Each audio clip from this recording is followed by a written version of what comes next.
2교시입니다. 이 책으로 공부하고 싶은 분 제일 먼저 했을까? 먼저 하고 이렇게 드려요. 다음 주에 드려요.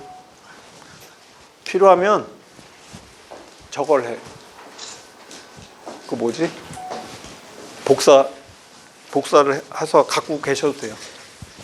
그 다음에 받으세요. 손을 먼저 들었어. 전자소송에 관한 책인데 그냥 읽을만 할 거예요. 이 물건은 예정 물건인데 저에게 문의가 들어와서 보내드립니다. 이걸 이제 보내주셨어요. 왕암동이라는 동네인데 예정 물건이에요. 근데 여러분 관계가 좀 있을 것 같아서 잠깐 설명하려고 그래요. 이 건물의 대표가 이 물건을 저렴한 가격으로 대표 주위 사람을 내세워 경락을 받고 싶어 합니다. 그러니까 건물이 있고 옆에 있는데 이게 이제 경매가 나온 거야. 그때 옆에 있는 주인이 이걸 사고 싶은 거예요. 그래서 여러 가지 생각을 하다가 이 건물에다 유치권을 걸어두면 가격은 저렴해지죠. 맞는 얘기입니다. 맞는 생각이고요. 유치권 행사하는 방법을 알고 싶고요. 만약에 유치권보다 더 좋은 방법이 있다면 교수님의 조언을 받고 싶어요. 경매가 나올 물건이고요. 신화건설에서 가처분을 걸어놨대요. 거기에다가. 건물 지어놓고 대금 관계로 소송하고 나서 신화건설이 승소하여 경매를 진행한 사건입니다. 추가 서류가 더 필요한 건 없는지요? 요걸 갖고 제가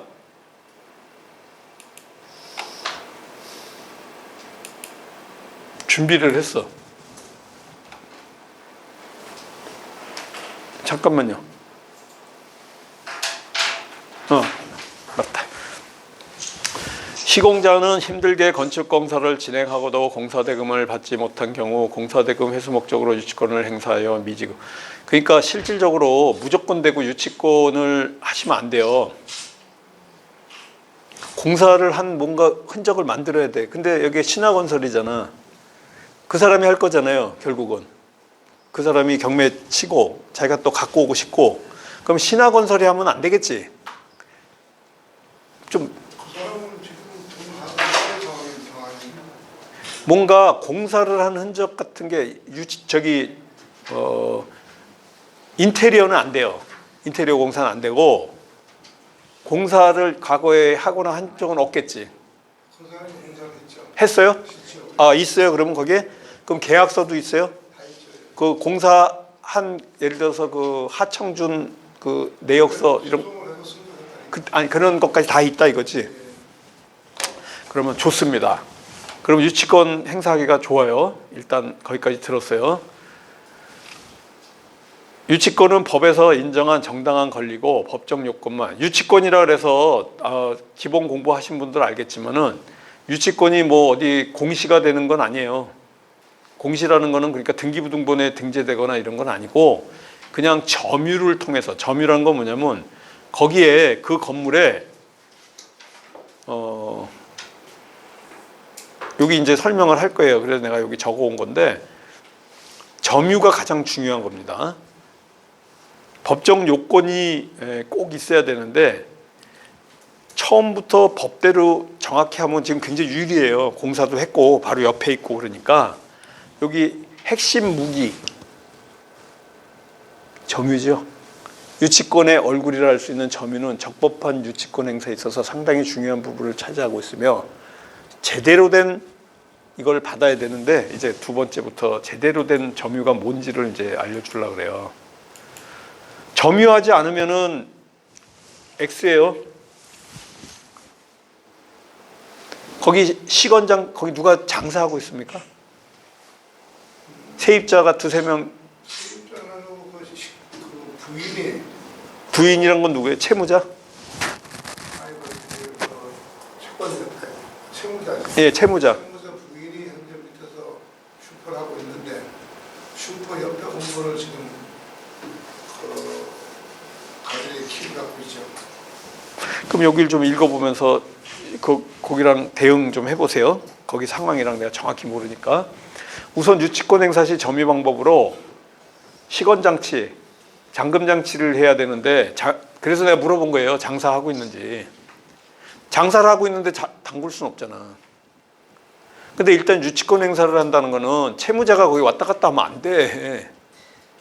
기본적으로 맞잖아요. 내가 지금 돈을 받으려고 채무자한테 돈 받으려고 그런 건데 채무자 장사시켜놓고 유치권 행사라는 건 채무자한테 그죠? 안 되죠. 말이 안 되는 거잖아.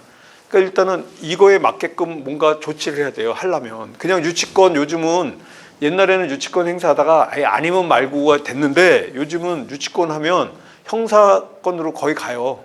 무조건 고소해요. 이제 가짜로 생각하고. 그래서 만약에 걸리면은 경매 방해죄 죄가 내가 지금 잊어버려서 그런데 한 3개쯤 걸려. 그리고 구속도 돼. 너무 그 죄질이 안 좋으면 구속된 거 굉장히 많아요. 요즘 유치권 잘못 얘기하면. 옛날에는 유치권 조사를 안 했는데 지금 굉장히 심하니까 옛날에 했던 유치권 같이 아주 옛날 아저씨가 얘기하듯이 막 했다가는 큰일 나. 법적으로 완전히 맞게 해야 되는데 지금 불리한 점은 상대 채무자가 거기에서 장사하고 있다는 사실. 말이 안 되잖아. 유치권이란 거는 거기에 출입을 못하게 하는 거예요. 내가 권리 행사를 하려면 공시가 안 되는 대신 채무자가 와서 사용 수익을 못하게 해야 될 거 아니야. 장사를 하잖아. 장사를 지금 와서 절반은 채무자가 쓰고 절반은 유치권을 하고 있는 상황이죠. 건물 한 개라도 났을 때 절반은 채무자가 좀 사용하고 있고 절반은 유치권을 잡고 있고. 그런 경우는 내가 거의 못 봤으니까 좀 아닌 것 같아. 하면 하고 아니면 아니지. 여긴 쓰게 하고 이러면은 그게 유치권의 점유 요건에 지금 정확히는 나도 모르겠어요. 그렇게 된 게 반만. 근데 내가 여지까지 한 그 예로 봐서는 안 될 것 같아. 채무자가 일단 있다는 자체가. 다시 읽어봅시다.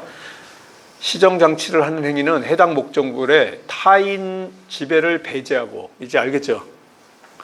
물건을 장악할 수 있는 각종 도구 내지 장비를 갖추고 지금 다 장악이 안 됐잖아. 번지수가 있으면 그 번지를 다 해야지. 번지의 일부는 장악하고 일부는 준다. 그러면 그건 내가 볼 때는 부분점유야. 부분점유가 인정이 안 돼. 그러니까 내보내야 돼요. 어떤 무슨 뭐 나갈 리는 없겠지 장사하는데 그죠? 이건 거의 불가능한 거예요. 그러면 다시 또 읽어봅시다. 외부로부터의 사실적 지배에 관심 있는 자가 인식할 수 있을 정도의 행동과 표시를 볼 수 있다는 게 뭐냐면 모든 출입구를 일일이 다 시정해. 모든 출입구를 다 들어가지 못한 들어가면 끝인 거예요. 점유라는 게 뭐냐면 유치권에서 제일 중요한 게 뭐냐면 채무자가 그 안에 들어가면 끝인 거야. 내가 못 들어가게 점유를 이렇게 배제시키려고 다 잠갔는데 얘가 뚫고 들어갔어.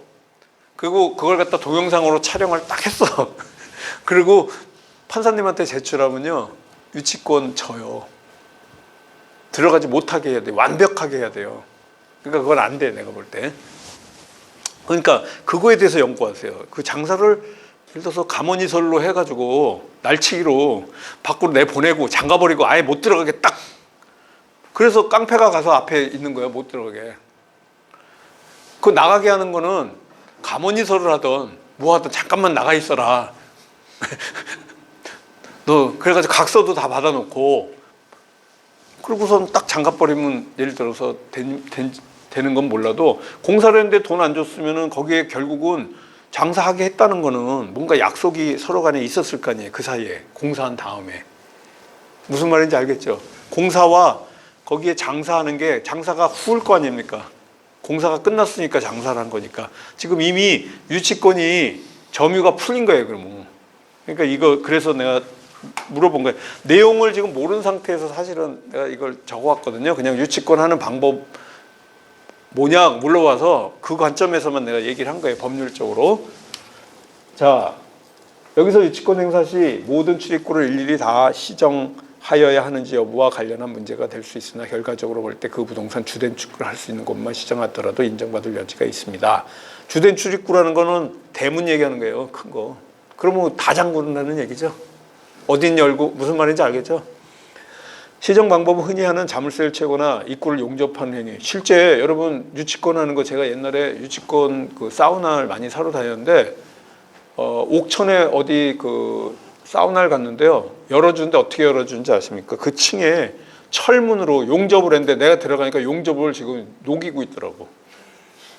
미안해서 죽는 줄 알았어. 실제 안 살려고 그랬거든, 마음은. 근데 얘네들이 내가 진짜로 살 사람으로 보였나 봐. 용접으로 불어가지고 진짜 열더라고. 사우나 주출입구를 철판 문 있죠? 그거 다 해가지고 여러 개 이렇게 해가지고 그걸 자른 거예요. 돈 내가 볼 때 몇십만 원 들어. 그래가지고 아주 적극적으로 했지. 혼날까 봐. 그래서 야 대단하다 그랬어요. 절대로 못 들어갑니다. 그 옛날에 텔레비에도 나오잖아. 뭐 교회에 싸우는데 1층, 2층 사이에 그 봤죠? 명성교회. 막 예배 드리는데 철문 만들어가지고 들어가지도 못하게 그렇게 하는 것 같이 이런 용접행위, 입구를 컨테이너로 막아서 출입을 봉쇄하는 거, 이거 뭐 기본입니다. 상가 같은 경우에는 기본이에요. 여기서 주의할 점은 단순히 컨테이너 박스만 현장에 두면 안 돼. 그 안에 사람이 있어야 돼요. 그리고 내가 직접 점유도 되지만 간접 점유도 돼요. 간접 점유는 뭐냐면 경비 업체를 통해 가지고 하는 거 괜찮다. 이게 내가 아니더라도. 그래서 꼭 점유가 무조건 얼굴이라 그랬잖아. 그리고 다 나가야 돼. 그러니까 그걸 연구하세요. 만약에 하려면. 나갈 수 없으면 못 하는 거야. 못 하는데도 유치권이라고 행사하시면 큰일 나요. 나 같으면 내가 소송 걸어. 내가 걸어버려. 옛날에는 걸어도 그냥 흐지부지 됐었어. 근데 지금은 절대 안 돼요. 또한 유치권자가 여기 이제 판례입니다. 시정장치를 한 다음에 그에 따른 열쇠를 소지하는 경우는 점유사실 여부에 있어서 중요한 판단 근거로 사용할 수 있기 때문에 반드시 열쇠가 있어야 돼. 장 갔는데 열쇠 가져와 보세요. 판사님이 그랬는데 열쇠는 뭐 누가 갖고 있고요. 이러면 안 돼. 실제 이런 일이 있으면 판사님이 현장에도 갑니다. 가서 열어보세요. 그래. 근데 못 열면 안 되지. 시정장치 열쇠 소지와 관련해요. 대법원 매수인이 뭐 이건 넘어갑시다. 아무튼 이런 중요한 사항이 있고요. 유치권 행사 시 행사 안내문 등 게시해야 합니다. 유치권은 공시하는 데가 없잖아요. 부동산이나 이 부동산 등기부등본 같은 데다 하는 게 아니니까 꼭 유치권을 한다고 각 곳에 붙여놔야 돼요. 제가 직접 유치권을 행사한 적이 있어요. 지금부터 한 20년 전인데 제가 압구정동에 무슨 건물을 지었어요. 지금 유명한데요. 압구정 CGV 알죠? 청담동 CGV 알죠? 검은 빌딩 긴 거. 거기 옆에 골목 안으로 들어가면 전부 유명한 식당들 있잖아요. 옛날 그 식당들이 다 가정집이었어요. 그리고 그 도로는 복개천이에요. 거기가. 압구정동은요 건물 짓는 거 엄청 어려워요. 왜냐면 옛날에 다 논이었거든. 그래서 건물을 있잖아요. 엄청난 그 기초를 안 하면 건물이 다 쓰러져요. 물컹물컹한 데라고. 근데 거기에 아무튼 단독주택을 제가 건물을 좀 짓는데 제가 건설회사를 했었어요. 건설 관계하는 일을 해가지고 거기다 이제 건물을 짓는데 건축주하고 저하고 다툼이 생겼어요. 근데 저는 이미 그때 이런 법률적 지식을 다 갖고 있는 사람이야. 근데 그분은 포항제철 뭐 임원이야. 자기 딴에는 똑똑하다고 있잖아요. 나한테 욕을 했어요. 뭐 얘기하다가.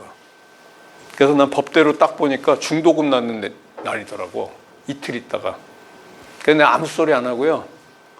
돈 달라고 그랬어요. 이틀 지난 다음에. 당연히 안 주죠. 내가 한 시공에 대해서 불만을 토했으니까. 그래서 난 법대로 했다고. 뭐 불만은 불만이고 계약서에 날짜 있는 거니까 중도금을 보내세요. 그랬더니 안 보냈어요. 제가 저녁 때 슬리퍼 신고 빨간 스프레이 하나 딱 갖고 벽에다가 유치권 행사 중 이렇게만 썼어. 유자가 내 키만 해. 치도 내 키만 해. 빨갛게 딱 썼어요. 그리고 입구에다가 제 그 회사 차 카니발을 못 들어가게 딱 하고 철근 같은 거로 이렇게 H빔 있죠? 그거 갖고 이렇게 해서 아무도 못 들어가 이제. 딱 그리고 끝이야. 그리고는 제가 거기 매일 있을 수는 없잖아. 피곤하잖아. 근데 제가 그때 이미 이런 유치권 행사를 아는데, 여러분 2000년도에 유치권에 대해서 잘 아는 일반인이 있었을까? 경매하는 사람도 잘 모를 때예요. 그때는 유치권만 했다 그러면은 그냥 돈 벌을 때인데, 그걸 제가 직접 행사했습니다. 결론은 제가 공사 안 하고 공사할 때 나오는 이익금을 다 받고 다른 사람한테 넘겼어요. 다른 건설회사한테. 무슨 말인지 알겠죠? 공사 풀어주는, 유치권 풀어주는 대가가 그걸 타절 합의라 그래요. 법률용어로. 타절이 뭐냐면 건축회사가 다른 건축회사한테 넘길 때는 먼저 한 건축공사업체가 타절 합의서라는 걸 써줘야 돼.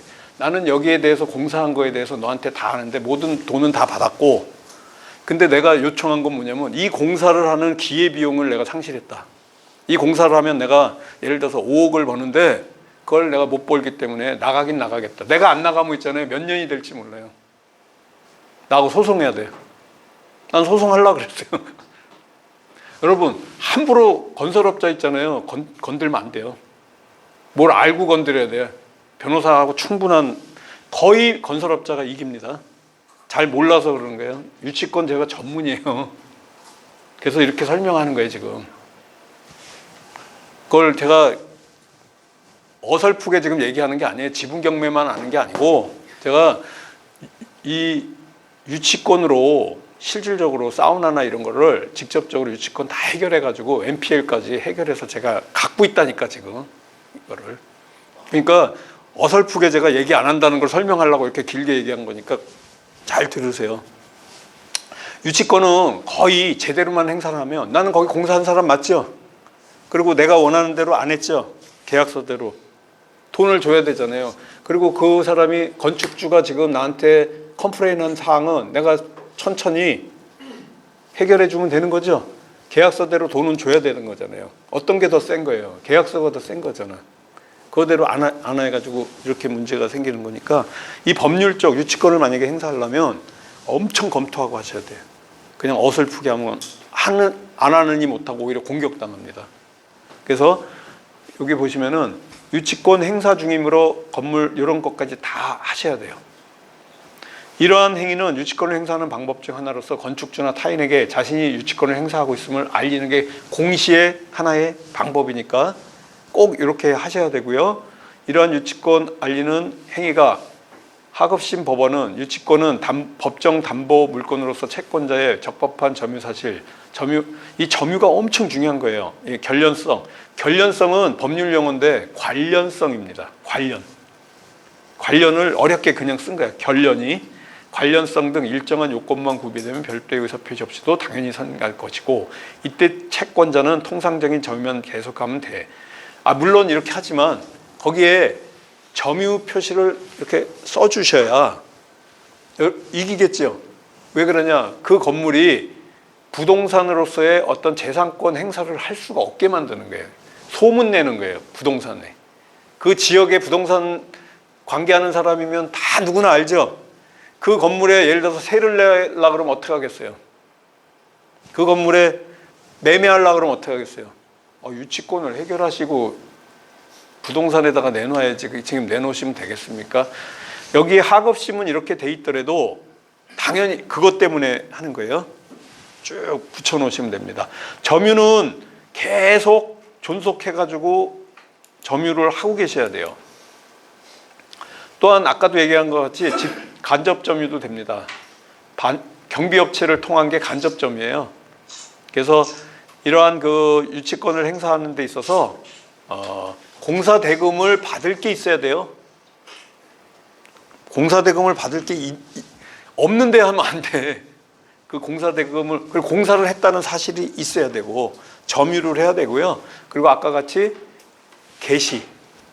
그거는 이제 꼭 법률적으로는 아니지만 대법원 판례까지 나온 건 아니에요. 하급심에서 나온 거지만 꼭 해야 돼요. 왜 그러냐면 주변에 알려야 나한테 유리하니까. 유치권 중임을 알아야 그 부동산이 그 동네에서는 손도 안 대죠. 그러니까 건축주가 합의를 보려고 오겠죠. 그래서 제가 유치권 행사 중 하고 압구정동에 제일 좋은 자리에다가 그렇게 써놓으면 어떻게 되겠어요, 그 건물이. 말도 안 되죠. 정말 비싸요, 거기 안에. 근데 그걸 다 알고 있기 때문에 그렇게 하는 거예요. 그러면 해결이 되는 거예요. 그게 전부 법률적인 이런 사항들 알고, 제가 사실은 그 써놓은 글을 보고 깜짝 놀랐었어. 왜 그러냐면 할 것 같아서. 그래서 간단히만 제가 답을 해드리고요. 오늘 공부 시간에 좀 같이 얘기하려고 그랬던 거니까, 유치권은 뭐 우리 지분하고는 거의 관계 없어요. 지분에는 그 유치권 나오는 건 제가 거의 못 봤거든요. 근데 여러분들이 예를 들어서 아까 대형 물건 한다는 거 있죠. 그런 거에는 있을 수가 있어요. 좀 금액 큰 거, 공사 중에 있는 거 이런 거에는 또 지분이지만은 유치권이 필요할 수도 있습니다. 그래서 뭐 다음 주에 하고, 우리 크리스마스하고 1월 1일이 수요일이에요. 2주간 연말연시 휴가라고 생각하시고 미리 말씀드리니까 휴무입니다. 그 다음 주에는 오시는 거예요. 네네. 오늘 여기까지 하겠습니다. 감사합니다.